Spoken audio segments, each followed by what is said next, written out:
All right, so second day, let's start the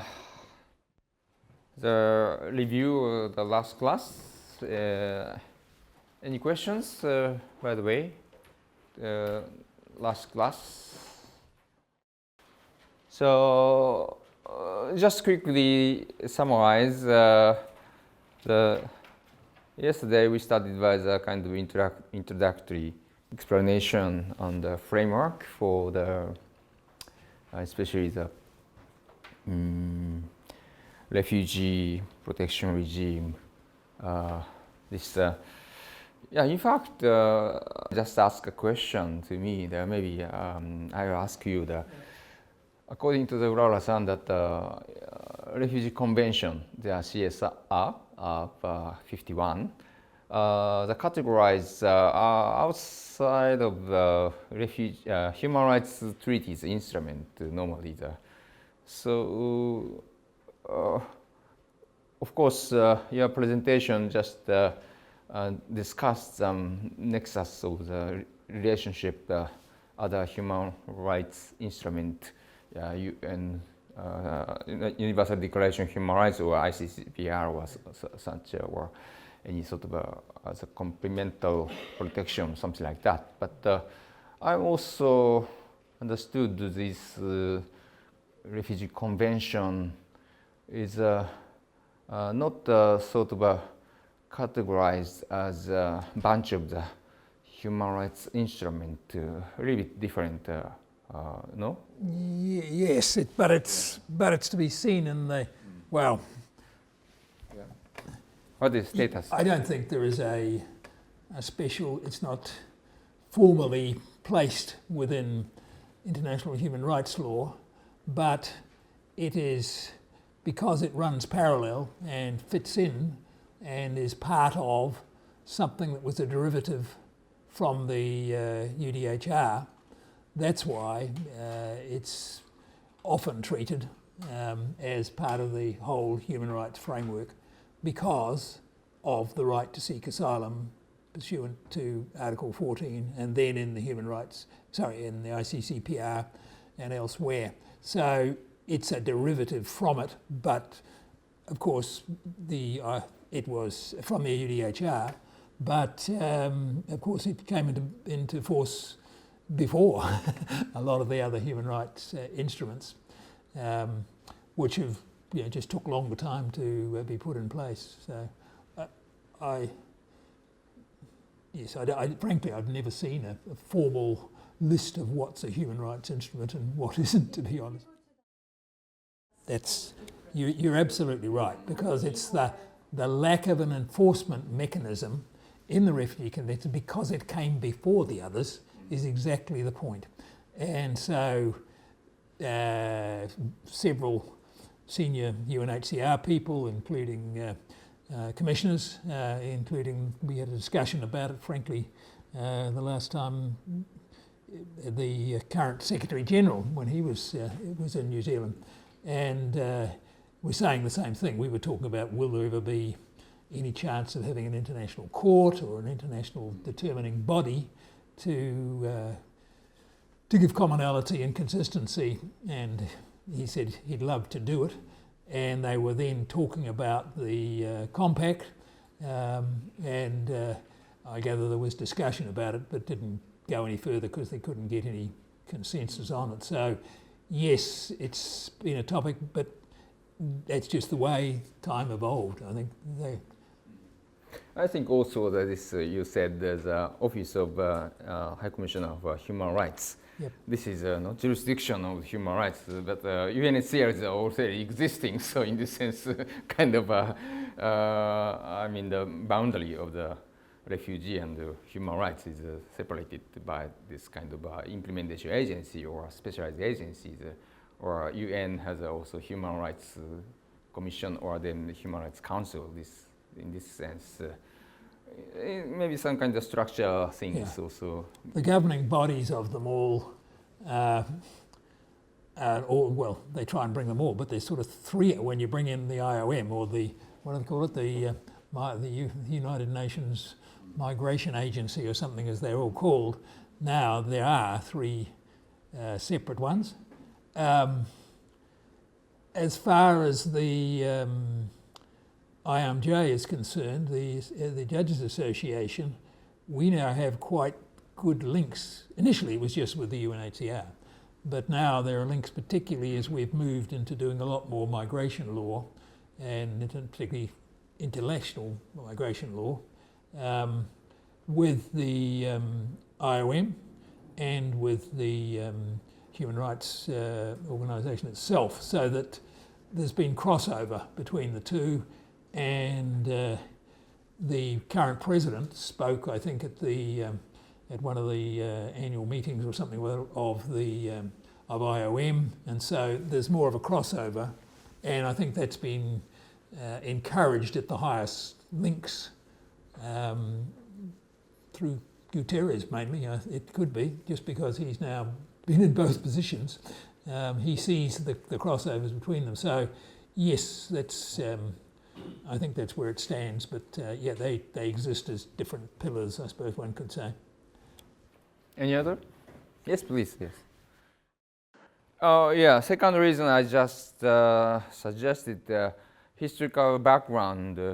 In fact, 1951 already a Cold War started. Cold War.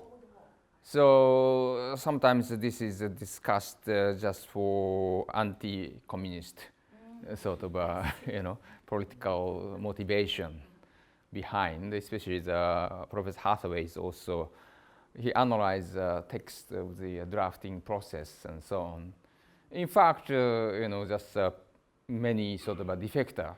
Defector means just escape from the Soviet Union and sort of socialism. In fact, the Russian Revolution is one of the trigger for this white Russians because they are persecuted by the communism. Their property was gone, confiscated, and they are wanted as a sort of a national criminal for this kind of a historical background. Then, ironically, because of the Cold War, the United Nations paralyzed. As you know, the Security Council cannot work well properly as planned.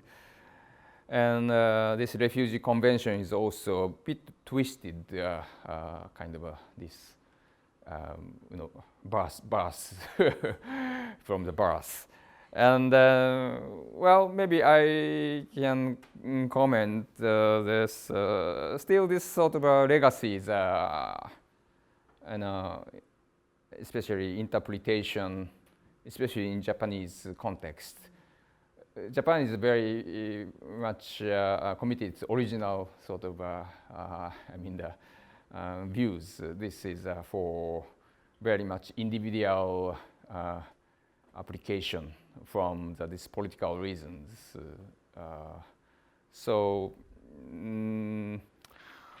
Well, the globalization created more serious issues, and after the Cold War end. But because of the origin of this sort of a more special political figures be protected by the free world. So this kind of momentum is still in the Japanese sort of authority to the refugee convention should be used for this kind of refugees, not just a person who are run away without any sort of profile of the kind of targeting.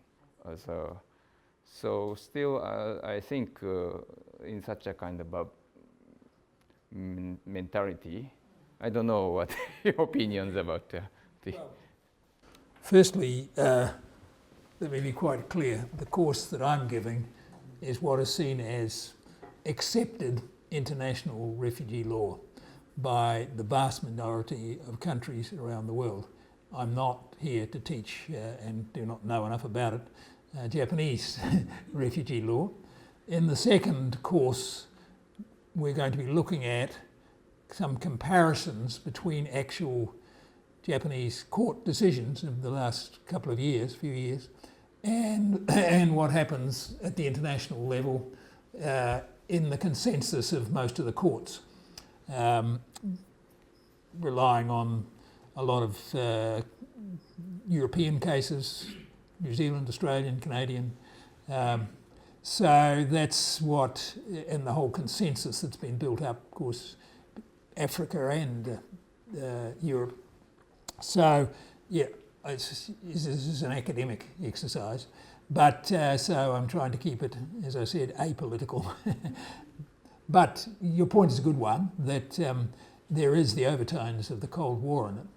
And it really was only with the Cold War sort of going out of existence, or the Berlin Wall coming, all those things happening, that, as Sato Sensei say, this huge explosion of people moving, because prior to that they couldn't move. And the, it's all right, come in. And one of the things that you do notice, and you've got to be careful in using US examples, because the US, as you may know in international law, has what it calls extraterritoriality, or it takes to itself extraterritoriality in its law, and they have, and it's their own statute, so it isn't quite the same as the Refugee Convention. It follows it substantially, but not totally. And the best example, of course, is that to get the East-West thing working properly from the US point of view, past persecution equals future persecution. And so it's a different, which is certainly not what the Refugee Convention says now. It is, because past persecution we'll discuss is just some evidence that it may happen again. It doesn't say it will. And so, but that's why you've got to be very careful using US case law and things to look at, because it's not, as we say in English, apples for apples, Ringo to Ringo. It's not the same. It's oranges. So it's, it's not the same fruit.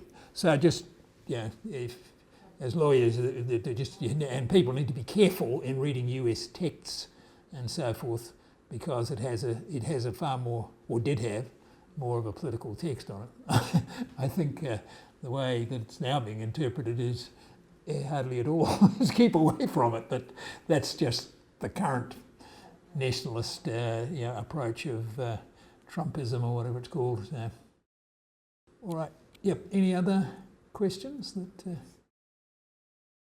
It's really a consensus of what the judges and countries predominantly are involved in. So it's a combination of the convention itself and the interpretation of the convention.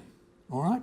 So you've got the convention as the piece of true international law, and the protocol, obviously.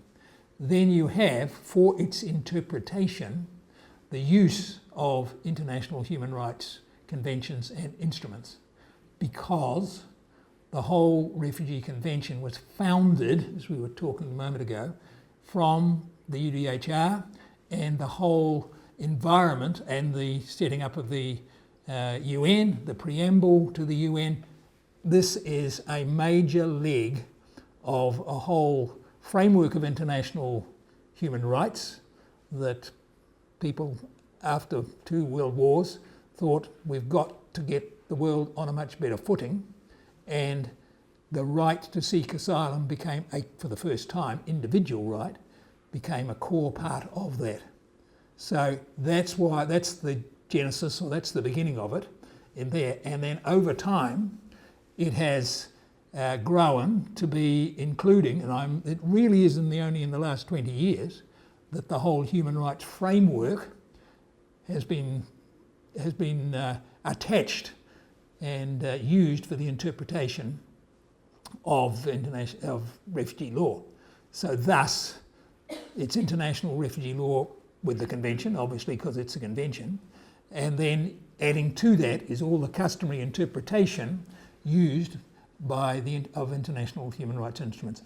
And it's growing more and more and more, that's because that's where it came from. And if you had just think about it for 1 minute, how could you have a law such as this, and I was saying before that you're interpreting international law, what if everybody just interpreted how each country as they felt like, it just is an utterly useless instrument. Because if it's got no consistency and it's not roughly, the interpretation is not the same, then it loses all its value. And the value is not just to the person who might be seeking asylum, but it's to the state. And states often forget that if their refugee determination systems are not consistent with what's generally recognised as international refugee law and international human rights law, then when they try to return people to other countries, they will say to them, well, your system's, it's broke, it doesn't work, or it's got no credibility, to use that word. And so we won't accept them because there's been no fair process to reject them or take them back. And so therefore, when a lot of these people are handed over to IOM or for return between the UNHCR, the credibility or the international recognition of your determination system is a highly relevant matter because it's a two-way thing. It's one state recognising this is a good job that's been done there, and if somebody's returned from there, in reciprocity, we should take that into account. And it doesn't just stop there. It goes into the whole framework of international association, and that's why it's a part of international relations. The better your observance of international human rights law, international refugee law, the more you are a good international citizen, the more likely countries are to sign free trade agreements with you or deals on copyright or deals because they're all parts of international law. So particularly, dare I say it, for smaller states. For a state like New Zealand, which is a small one, Ireland or so forth, it is more important than ever that you're a good international citizen. It might be fine if you're China or the US or possibly the third biggest economy, Japan. You can just say, oh, we're big and ugly enough. We don't need to bother about the rest of the world. Whereas if you're around the other end of it, and you're a small country in Africa, or you're trying to return people from New Zealand, then who the hell's New Zealand sort of style? Who are they? And so this is serious. That's what happens. That's the real world of politics. And so it's, from small countries, it's even more important to be a good international citizen. And so otherwise you don't get the reciprocity between nations that you might like. All right? It's a long way of answering your question. Yeah, if you're interested in international law on refugees, Allan will make a presentation next month, 9th of November, that Saturday, in the Hongo campus. The Todai International Law Study meeting offer him some presentation, contemporary issues of the international refugee law, I think. So you can participate. In my understanding is, as a matter of international law regarding refugees, maybe called international refugee law, this also covers not only the hard law, such as a convention or treaties, but also such as a declaration or any soft law, such guidance, or even the UNHCR's guiding handbook or these sort of things. Normally, this is considered as a non-binding instrument. So in this sense, it can be ignored by the court But I think this is a sort of a practice.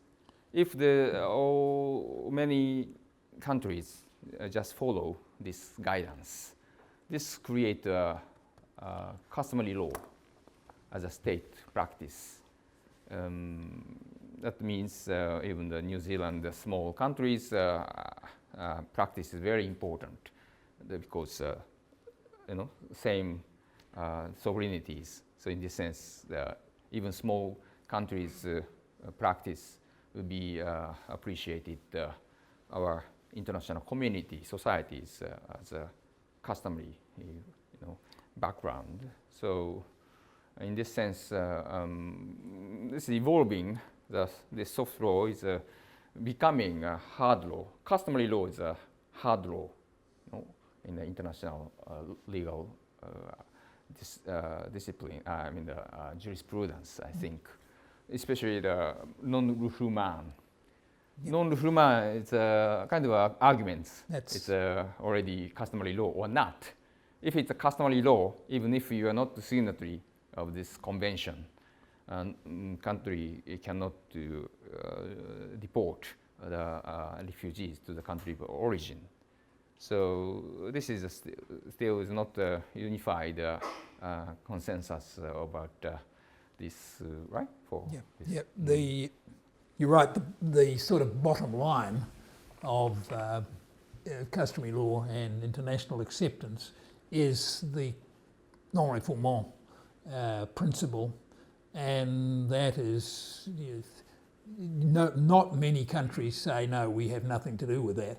It's become, that's why lots of non-signatories will want you to talk. I gave you the example of Hong Kong the other day. They effectively operate the non-refoulement. Even, I've only been there once, but in Russia, about 6 or 8 years ago, they were effectively saying that they operated on, so that it was a torture situation particularly. And so that concept is widely accepted.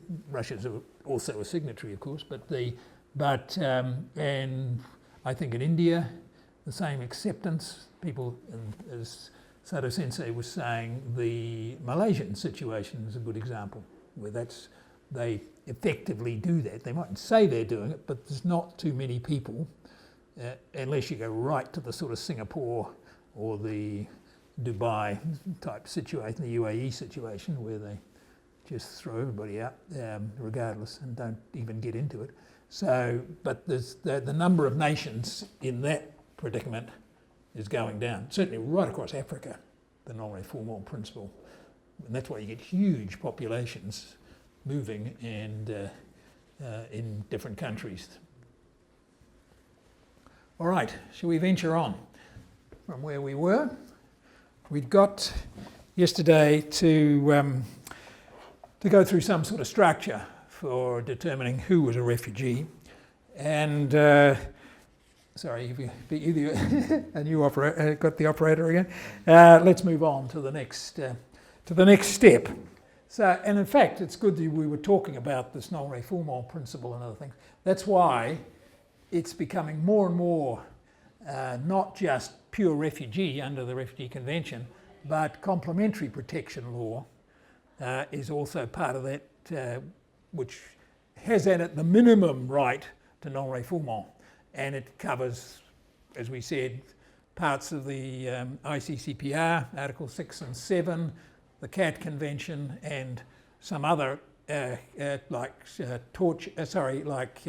slavery, and I think it's in 2 or 3 other conventions. The non-refoulement comes into it.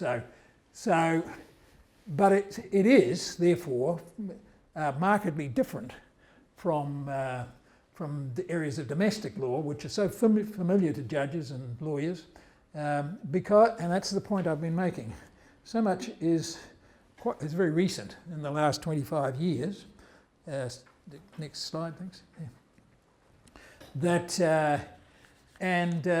Thus, simple fact is lawyers and judges just don't have any training in it, and conservative universities don't pick it up for quite some time.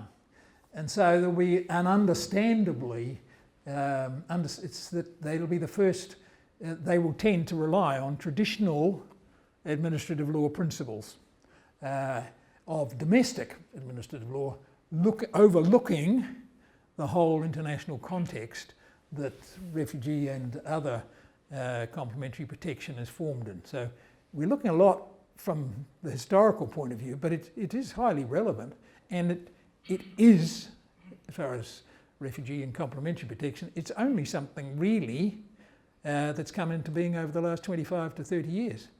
Even the whole agreement that states should honour the treaties they've signed and that they should take into account human rights instruments grew from about the late 80s, early 90s. New Zealand's first major case on that was 1991, which said the courts have to take into account international obligations. A lot of other states, like really Japan and so forth, have what they call the monist theory of international law. If you sign a treaty, it becomes part of your domestic law. And most what they call civil law countries around the world, as opposed to common law countries, take that approach. Whereas the common law, the British system, is the dualist approach. If you sign a convention, then until you bring it into your domestic law, the judges didn't have to take account of it.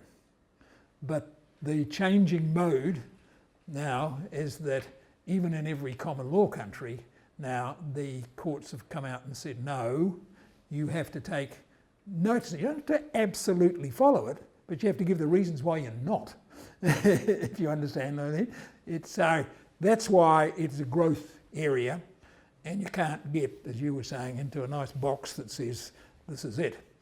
It's a growth industry, put it that way, and driven by people movement and the need to regularise their status, both from the point of view of the claimant and from the states, as I said earlier. Okay. And that's why it's vital to set out the differences and explain what's domestic law and what's international law and what's refugee and protection law. And unless the combined effect of these differences are understood, you're going to get refugee type decisions wrong, because they start, as I said earlier on, they start on a different field. You're playing rugby on a basketball court, that sort of thing. You're starting with the wrong set of rules. So let's go through. There are about 10 or 11 I'll go through, some more important and some very obvious. Okay, next one. The first one is obvious.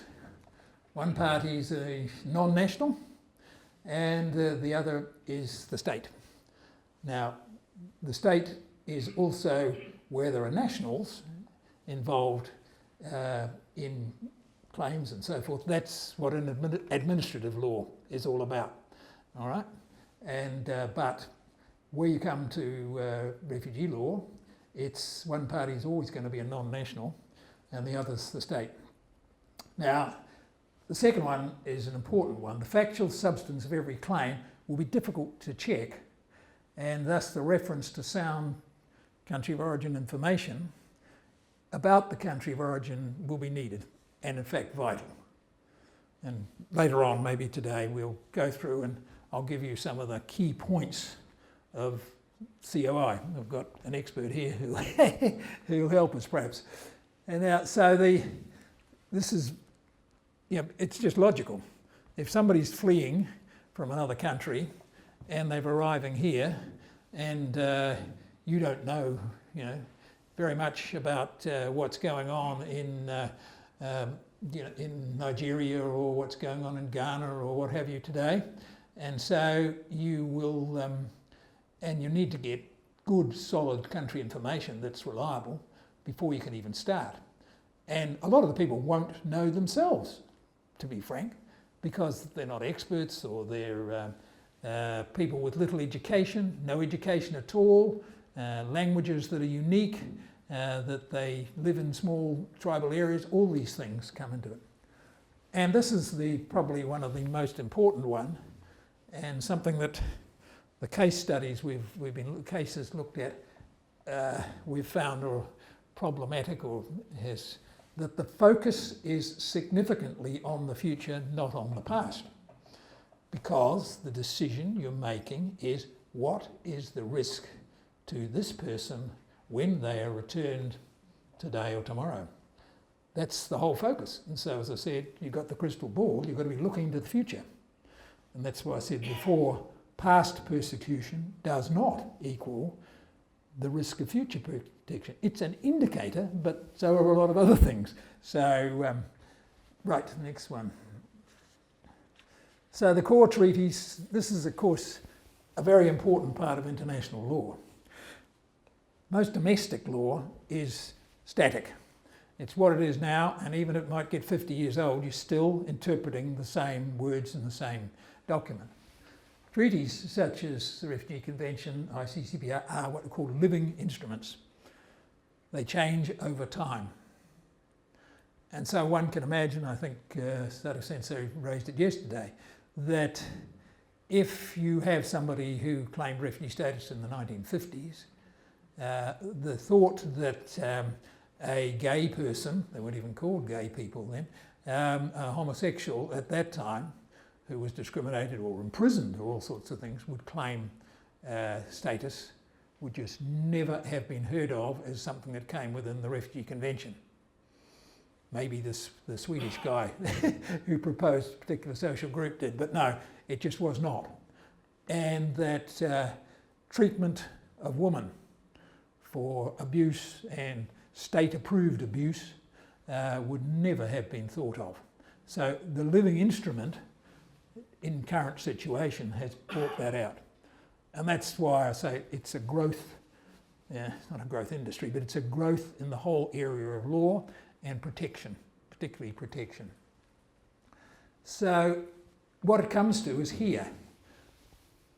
Protection, refugee and protection law decision making are international rights based. In other words, the right goes back to the right to seek asylum. The individual right to do that. And it's not domestic based, what we call privilege based immigration. Because it is a privilege. Like, I'm here on a professor's visa. I have to meet all sorts of requirements of the immigration law of Japan before I would be granted that visa. So, and thus it is a privilege, a true privilege, to be here in Japan under that visa. I have no right to do that, but I am exercising a privilege granted to me by Japan, who has the sovereign right to determine, with the exception of some international law called refugee law, has the sovereign right to determine who comes in and who goes out. That's migration law. And as you can see, it does tend to, we're not going to that point at the moment, but you can see the difficulty in putting refugee determination in the department that does the immigration, And so a lot of countries have moved, like New Zealand certainly has, it is within the same large department, but immigration in New Zealand is if you're doing that, it's a separate department who do refugee determination, and they cannot hold an immigration officer's warrant by law. Otherwise they're independent. So that it is completely separated. And that's the situation in the UK and a lot of European countries now. You cannot be an immigration officer at the same time as being a refugee status determination officer. Right. Now, we talked about the surrogate nature of protection yesterday, and I think the obligations arise, as I said, from international treaty obligations on states. And then this G is probably, as I say, the most important one of the lot. The act of recognition or confirmation, probably a simpler word, made by domestic assessors in each country and or judges in their claims for refugee or complementary protection status is declaratory in nature. It is not constitutive. Right, they're nice long Latin-based words, but basically it's not, all you're doing is confirming a status the person already has. All right? And as opposed to in immigration, you are creating that status. So it's confirmation as against creation. You create the status of me having a visa here to be a professor by me going through and each government ticking all those. And if I don't meet the box, I don't come in. All right? I may have a right as a visitor, but I shouldn't be teaching if I'm doing that. So that's a vital difference between the two. And if you don't, that's what I'm saying about playing on the right court, if you start to make decisions on refugee status in this creative immigration court, you're going to get the wrong answer because you're not starting in the right place. So they're fundamental different decisions are applicable and than those applied with, as I said, immigration applications and appeals. What happens, of course, in reality is that the same people are involved in both immigration and asylum cases, refugee cases. So it confuses issues. And particularly at the judicial level, virtually every case you have will involve both. It will involve refugee status, and then it may involve, if they're not found to be one, what do you do with this person from the point of view of their visa or their status? So, and we'll talk about it perhaps a bit later, but what's happening more and more, not just in New Zealand, but all across Europe and many other countries, is that countries do sort of three steps. Is the person a refugee? Because it's the highest bundle of rights you can get. If he's not a refugee, is he covered by some complementary protection, like the ICCPR rights, Convention Against Torture, and so forth? In other words, the international law is dealt with under the sort of non-refoulement international concept. Then, after that, for productivity reasons, for peace of mind for the applicant, and for the simple efficiency of the system, if you are still legal in the country, in other words, you have some sort of visa, visitor visa or student visa or whatever it might be, then you will look at some domestic humanitarian circumstance, a purely privilege-based humanitarian category, to see whether they should still remain, which usually is things like exceptional humanitarian circumstances, and it would not be against the public interest for them to stay. That's the New Zealand one. The UK one is almost identical, except it's got more family additions to it. But so that's how the same person, you've got, and a judge has first of all got his refugee hat on, then halfway through she's got to move over and become a migration judge. Okay? So you can see why the association changed its name, because in, I think, nearly all the countries we deal with, this is happening. And it's just this, it's the reality. The UNHCR didn't like that sort of thing. They like to keep it nice and separate, but it isn't the real world. But the problem that arises from that is people confuse the two. That's the downside to it. But that's what happens. Okay, so let's go on. And that's just to enforce the declaratory nature. This is what the US, the handbook, which I spoke about yesterday, you can have a look at it, I'll pass it round to you, it's what it says. Within the 51 Convention, as soon as he, and it's got the old style language, fulfills the criteria contained in the definition, this would necessarily occur prior to the time in which his refugee status is formally determined. In other words, he comes into the country, he has that bundle of rights with him already. Recognition of his status does not therefore make him a refugee, but declares him to be one. All right? And he does not become a refugee because of recognition, but is recognised because he is a refugee. Okay, that's what's in the handbook. And I was talking about some cases here. There's a very interesting case, I said, Sri Lankan case last year from the courts here on cessation that virtually says that for the first time in Japan. So that's why in the next course it'll be very interesting from a purely academic point of view, not telling the courts what to do or anything like that, as to where Japanese law is on that point. So anyway, it couldn't be clearer. That's what the UNHCR says. For those of you who have never seen their guidance book, it's got a lot of guidance things in. I'll pass it around. You've probably seen it, have you? But have a quick look at it. And it's probably out of date, actually. That's 2012, I think. I think that is available in Japanese version. Right? It is, yes, yeah. yes. So let's go on. Now, this is a pretty important one. Judicial independence, and I was talking about judges being brave.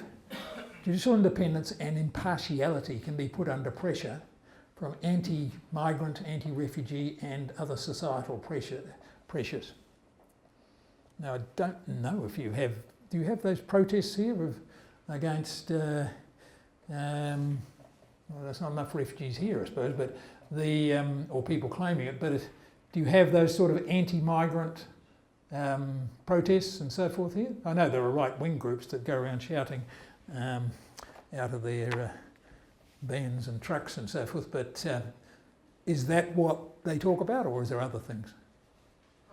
I don't know about Japan, but we had last year we received hundreds of Yemenis refugees into an island in Korea. Yep. And this Korean society was quite shocked about the volume of this mass arrival of refugees. It was the first case the Korean society ever experienced. And some of the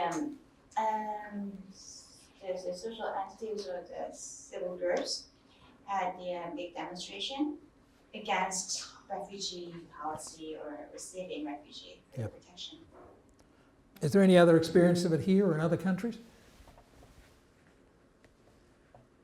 No, well, let me assure you, having worked in legal London for about 10 years, we had protests. They came outside our court, they came out across the road in the Royal Courts of Justice, the RCJ, and they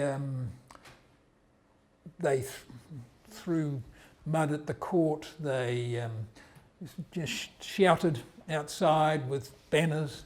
They tried to get in past the security gate. The president of the court in one situation, they went to his house and what's called door stopped him, protested outside his door, and then, just to make things even better, the two, what they call red top newspapers, the Mirror and or 3 Star and News of the World or whatever, published terrible pictures of him, you know, and as though he was the nastiest person around because he was the president of the Immigration Upper Tier Tribunal. Justice, a good friend of mine, Andrew, was just absolutely horrified, and his wife was so shocked by the whole thing, she virtually had a mental breakdown as a result of it. It was so, you know, but that's what happens, and and dare I say it, the court we were in was actually bomb-proof, and while there was an underground court within the block, and the actual wall, say where this is the footpath or sidewalk, then there's a wall, then there's a gap. You can't actually tell when you look at it, but the building actually starts here, and so it's to stop bombs exploding in it. So it's real, I tell you. Well, we did in the course, we did terrorist cases as well, and so that's one of the reasons why it was. But when you see it and they sort of try to stop you going into your court and so forth to do it. In New Zealand, we had protests at one stage when we had some Iranians who'd sewn their lips up outside us as a protest, and it wasn't so much against the court, but it was the other way around. They were protesting because the police and the government wouldn't let them in. In Germany, they've had protests the other way around for many years, not perhaps so much now, but quite often it was there, you're not letting enough in, rather than you're keeping them out, so it's two-sided. Anyway, you have to be brave and make sure you keep to the oath you've done and be impartial and independent. Okay, and then this is one we talked about yesterday, and we'll talk a bit more soon. We'll have vulnerabilities. PTSD, other sorts of trauma, physical traumas, have the leg shot off from mines or from landmines, those sorts of things that'll affect them considerably. And we've tried to, I was talking yesterday about Jane Herlihy, Dr. Herlihy, Jane Herlihy, and she is based in London. She helped pull together this work we've got here. And she has done a presentation to the Irish immigration authorities over there, and it's we've got the video of it, but I think it's too big to send, is it, or something? Yeah. I don't know. We may be able to find some way you can access it. Anyway, it explains the whole vulnerability with scientific testing based against it. So it's not just plucked out of the air. This is what happens, and as part of credibility assessment. Okay, we're nearly there with the differences, I think. Claimants will logically have difficulty in presenting so-called corroborative evidence, and careful attention will be needed as both the use and abuse of supporting documentation, including web source material. This is a reality that goes on in cases, and so there's often a tendency, particularly at first instance decision making, to treat it again as a domestic case. Oh, you've got no corroborative evidence. Who's going to back that up? You know, where can you get? If somebody's escaping, particularly from their own state, they don't actually think about it, rushing off to get a nice fresh passport and a whole lot of copies of their university documentation or when they went to school or anything. You just get the hell out of it, putting it crudely, and usually by underhand, devious ways of getting out, false names and so forth, because it's the only way you'll be able to escape. So the whole predicament of most refugees does not lead to that. That's why I say abuse, because a lot of, dare I say it, people smugglers and so forth will tell people you need all this sort of thing. So they go out and buy a lot of fake stuff, which, as you probably know, particularly in parts of Asia and the Middle East, are readily available, and then produce that to perhaps somewhat naive people at first instance who believe it or take it in or don't check it very well, and it's happened to judges. It happened to a judge in the early days of the court in New Zealand, and so it's a reality. There was a time, and probably might still be, I'm not here to run down Bangladesh, but just as an example, where you could actually go, and a UNHCR officer, colleague maybe from Australia that you knew, was going to Bangladesh, and he brought back a nice arrest warrant for the deputy chair of for John Priestley, Judge John Priestley, from Bangladesh. Because if you go up to the clerks of the court who are outside the court, they will make one for you. And it will be a real case with a real number. They just take somebody else's name out of it and they drop it into this case and they put lovely seals and everything, and it looks like an official document. Is just a total fraud. So you can see that if you force people towards corroborative evidence, all you do is they think it's in their own interest, and then credibility, they'll be shot down, they'll be knocked back on their credibility, when in fact all they're trying to do is meet hurdles that various countries or officers might put up in front of them. So it's great care is required in that sort of area. And this is allied to that. Every case is going to have cross-cultural issues, and you have to remember you're working with interpreters. Now you people will all know, because I think most of you, English is not your native language. So you're listening to me, and you probably will be understanding, depending on how much you've done, 60, 90% of what I'm saying.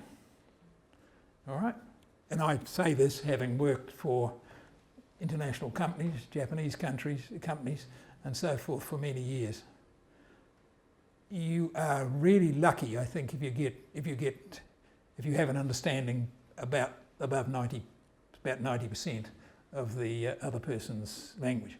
So the interpreters often, unless they're highly, highly skilled, and you can, I won't go on too much about it, but when you get to countries that have complex languages and trying to move from one to the other, Iranian Farsi is a classic case, because Farsi and English, you've got Farsi with a whole history going back thousands of years based on poetic and using poetry as a basis for their ordinary language. So you have to know the poetry before you can come to the meaning, and then the meaning has been adapted over time. And so therefore when the statement comes through the interpreter, they may interpret it literally and have absolutely nothing to do with what the person is saying.